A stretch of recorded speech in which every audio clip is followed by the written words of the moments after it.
Hello, young humans. It's your old friend, Michael Chabon, and I'm here for story time. I want to say hi, first of all, to Lenny, Joseph, and Oscar. I'm glad you've been enjoying the stories. And to all my friends, hi. And today, we're going to try something a little different, a different kind of a book.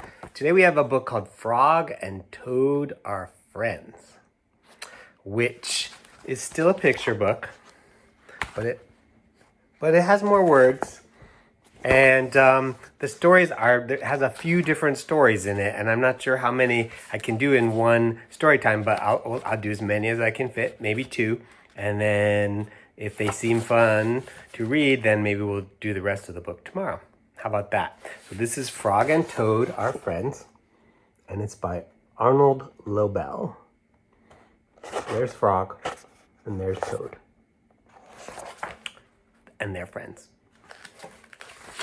The first story in the book is called Spring. Frog ran up the path to Toad's house. He knocked on the front door. There was no answer. "Toad! Toad!" shouted Frog. "Wake up! It is spring!" "Blah," said a voice from inside the house. "Toad! Toad!" cried Frog. "The sun is shining! The snow is melting! Wake up!" "I'm not here," said the voice. And see, there's Frog knocking on Toad's door. See the snow melting? Frog walked into the house. It was dark. All the shutters were closed. "Toad, where are you?" called Frog. "Go away," said the voice from a corner of the room. Toad was lying in bed. See, here's Frog. He's walking through the house. And it's dark. Toad had pulled all the covers over his head. Frog pushed Toad out of bed. He pushed him out of the house and onto the front porch. Toad blinked in the bright sun. "Help," said Toad. "I cannot see anything."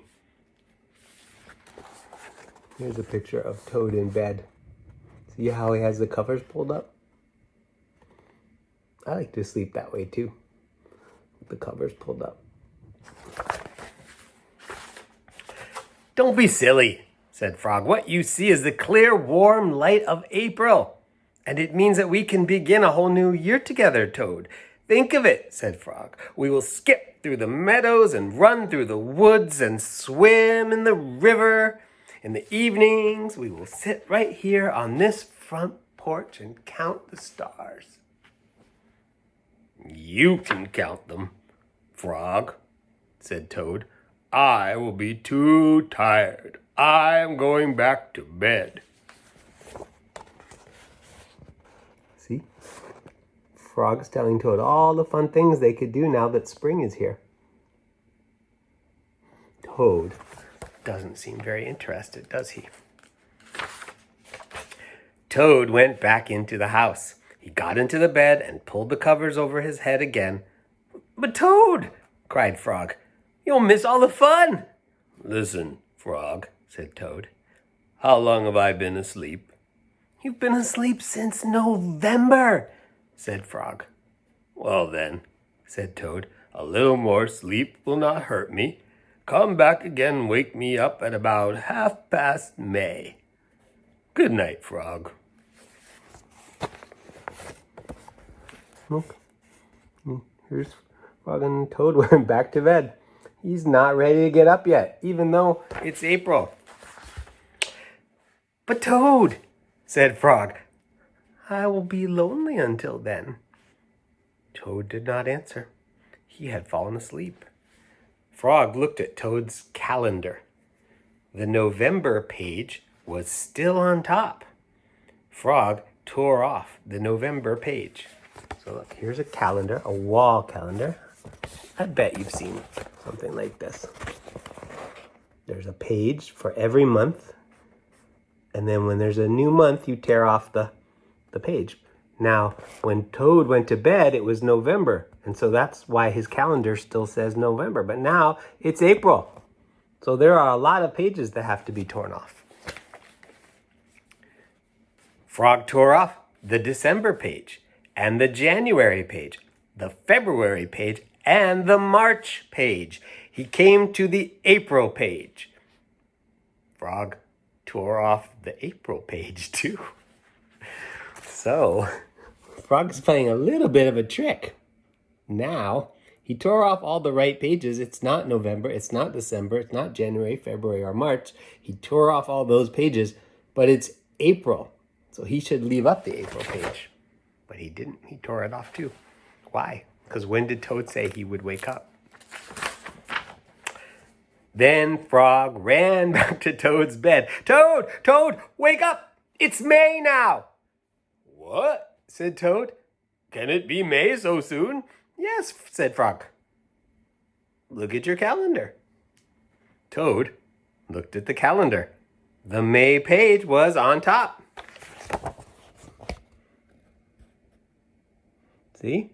It says May. Why, it is May, said Toad as he climbed out of bed. Then he and Frog ran outside to see how the world was looking in the spring. See? So his trick worked, didn't it?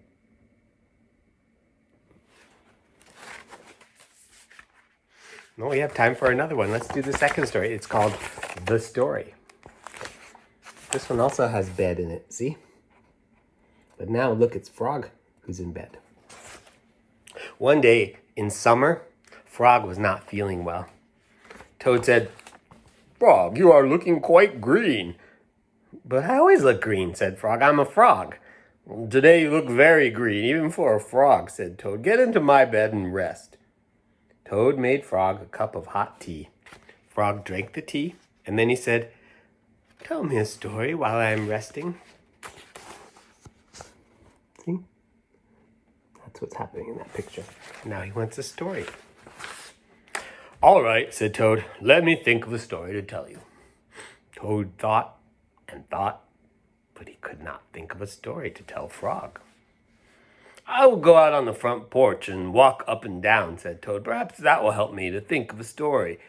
Toad walked up and down on the porch for a long time, but he could not think of a story to tell Frog.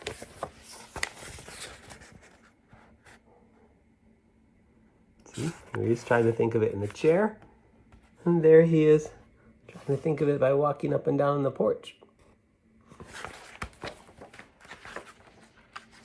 Then Toad went into the house and stood on his head. Why are you standing on your head? Asked Frog. I hope if I stand on my head it will help me think of a story, said Toad. Toad stood on his head for a long time, but he could not think of a story to tell Frog. Well, that's a funny way to go about it, isn't it? You can see what's happening there. There's Toad. I guess he's thinking maybe the stories will come from his feet down into his brain. Let's see if that works. Then Toad poured a glass of water over his head. Why are you pouring water over your head? Asked Frog. I hope that if I pour water over my head, it will help me to think of a story, said Toad. Toad poured many glasses of water over his head, but he could not think of a story to tell Frog.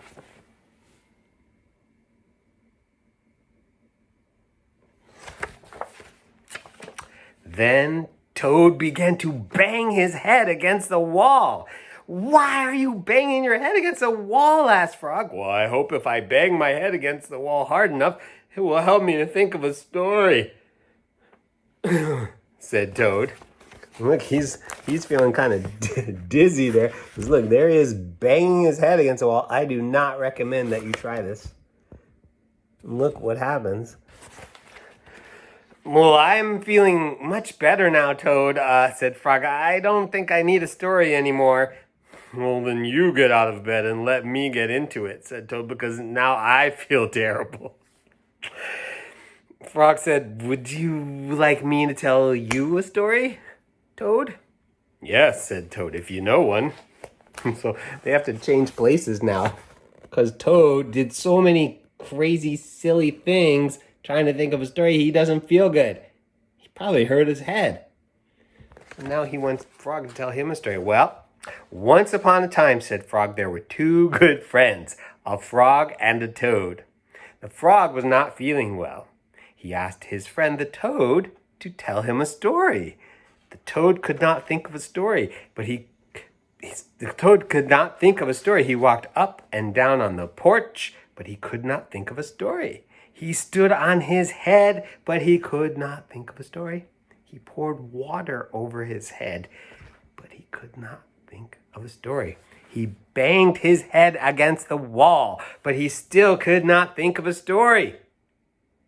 Then the toad did not feel so well, and the frog was feeling better, so the toad went to bed, and the frog got up and told him a story. The end.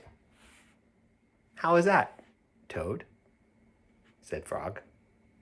But Toad did not answer. He had fallen asleep. And there you see. Toad. What a silly guy. That didn't work out so well. Let's see. How am I doing here? Okay, I think we're going to have to come back tomorrow, and we will finish this book tomorrow. I hope you enjoyed the first part of Frog and Toad Are Friends. And let's meet again here tomorrow for the second part. I'm looking forward to it. Until then, stay safe, have fun, be kind. Bye.